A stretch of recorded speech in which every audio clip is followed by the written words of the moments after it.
हा आपण रवा केक बनवलेला आहे। बघू शकता किती सुंदर असा कलर आलेला आहे।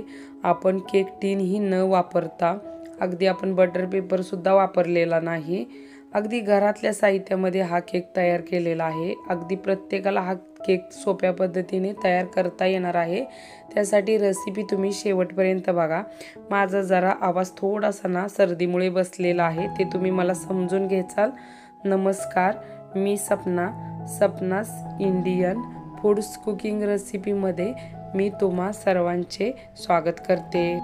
रवा केक बनवण्यासाठी जे आपल्याला साहित्य लागणार आहे ना, त्या साहित्यामध्ये बघा इथं आपण ना 1 वाटी एवढा ना रवा घेतलेला आहे। मी फुल 1 वाटी घेतलेला आहे रवा। आणि तशाच सेम वाटीने ना आपण मैदाही घेतलेला आहे, पण मैदा थोडासा मी रव्यापेक्षा कमी घेतलेला आहे। तशाच सेम वाटीने आपण साखर ही घेतलेली आहे। साखर पण आपण थोडीशी कमीच घेतलेली आहे। आता इथं बघा 1 वाटी आपण दूध ही घेतलेलं आहे। पहिल्यांदा इथे एक मिक्सरचं भांडं घेतलं, त्यामध्ये आपण पहिल्यांदा रवा आणि साखर ओतून घेतलं। त्यामध्ये आता आपल्याला बेकिंग पावडर 1 चमचा घालायची आहे आणि बेकिंग सोडा इथं आपण 1 चमचा एवढं घातलेला आहे। आता त्याचं आपण भांड्याचं झाकण लावणार आहे आणि मिक्सरवरती त्याची एक बारीक अशी आपल्याला पावडर तयार करून घ्यायची आहे, जी इथं आपण तयार करून घेतली। चाळण्यासाठी इथं आपण बाउल घेतलेला आहे। जी आपण रवा आणि साखर बारीक करून घेतली ना, ती आता आपण चाळून घेणार आहे। असं चाळून घ्यायचं। जर रवा किंवा साखर जर मोठी राहिली असेल तर ती चाळणीतच राहील। इथं बघा जो आपण मैदाही घेतलेला होता ना, तोही चाळून घेतोय।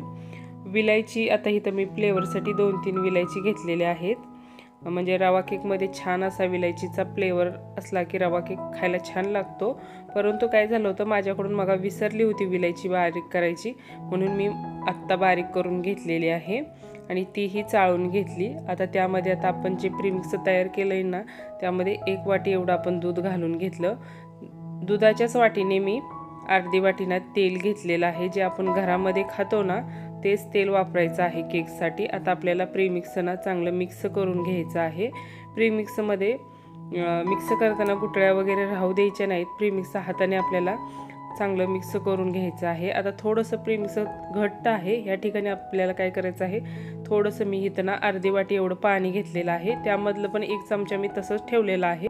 जर ते पाणी लागत असेल तरच नंतर आपण त्याचा उपयोग करणार आहे। तोपर्यंत इथं आपण चमच्याने ना 2 ते 3 मिनिट प्रीमिक्स चांगलं मिक्स करून घेतोय। केक बेक करण्यासाठी मी इथं ना पातेलं घेतलेलं आहे, त्याला पूर्णपणे असं तेलाने आपण ब्रश करून घेतोय। जर ह्या ठिकाणी तुम्हाला तूप वापरायचं असेल तर तुम्ही तूपही वापरू शकता। मी तेलाने ब्रश करून नंतर बघा त्याच्यावरती असं आपण मैद्याचं कोटिंग तयार करून घेणार आहे, म्हणजे आपल्याला केक छान असा बेक करता येणार आहे। आणि जे आपलं बघा प्रीमिक्समध्ये जे आपण पाणी ओतून राहिलेलं आहे ना, ते बाजूला ठेवलेलं आहे आणि चमच्याने आपण प्रीमिक्स चांगलं मिक्स करून घेणार आहे। पहिल्यांदा मिक्स करून घ्यायचं आणि नंतरच इथं आता आपण पातेल्यामध्ये प्रीमिक्स आपण ओतून घेणार आहे। हा केक ना कोणालाही घरामध्ये सहज अगदी सोप्या पद्धतीने बनवता येणार आहे, कारण आपण केक टीन ही वापरलेला नाही किंवा बटर पेपर सुद्धा वापरलेला नाही।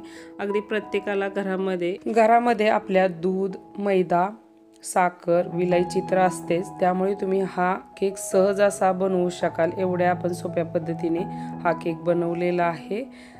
आता इथं बघा मी पातेलं गरम करून घेतलेलं आहे फुल गॅसवरती 5 मिनिट। त्याच्यामध्ये आपण शिगडीची प्लेट ठेवलेली आहे, त्याच्यावरती केकचं बॅटर ठेवलेलं आहे आणि त्याच्यावरती झाकण ठेवून आपण 45 मिनिट ना लो फ्लेमवरती केक बेक करून घेणार आहे। लो फ्लेमवरतीच रवा केक बेक करायचा, त्यामुळे तो छान असा आतपर्यंत बेकही होतो आणि जेवढा छान बेक होईल ना, तेवढा केक टेस्टला खूप छान लागतो। त्यामुळे इथं आपण 45 मिनिट एवढा केक बेक करून घेतला। 15 मिनिट थंड केला, नंतर बघू शकता किती छान असा ना केकला कलरही आलेला आहे।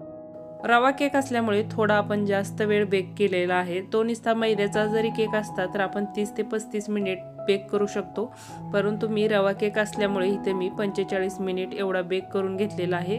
तर छान असा रवा केक आतपर्यंत बेक होतो आणि तो टेस्टला पण खूप छान लागतो। इथं बघा आपण 15 मिनिटांनी थंड झाल्यावर काढून घेतलेलं आहे पातेलं। नंतर बघा इथे एक मी परत 15 मिनिट एवढा थंड होऊ दिलेला आहे। नंतर आता आपण चाकूने पूर्णपणे ना कडा आहे ना मोकळ्या करून घ्यायच्या केकच्या। केकच्या ना कडा मोकळ्या करून घ्यायच्या, म्हणजे आपल्याला पातेल्यामधून ना केक सहज असा बाहेर काढता येतो.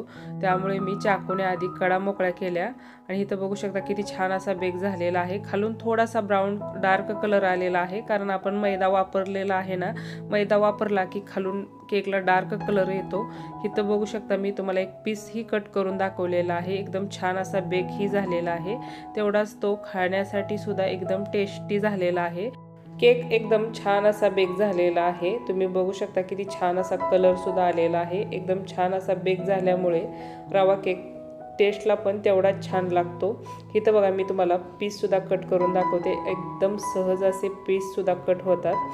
नक्की एकदा ही रेसिपी तुम्ही ट्राय करा. सर्व पीस ना इथं मी करून घेतलेले आहेत केकचे. बघू शकता मस्त अगदी रवा केक ना बेक झालेला आहे. तेवढाच तो टेस्टला सुद्धा खूप सुंदर झालेला आहे. सोप्या पद्धतीने तुम्ही घरातल्या घरात हा केक बनवू शकता. जर तुम्हाला हा व्हिडिओ आवडला तर तुम्ही व्हिडिओला नक्की लाईक करा. तुमच्या मित्रमैत्रिणीसोबत नातेवाईकासोबत व्हिडिओ शेअर करा. चॅनलला सबस्क्राईब करा, कमेंट करा. भेटू आपण अशाच एक नवीन आणि छानशा रेसिपीमध्ये. धन्यवाद.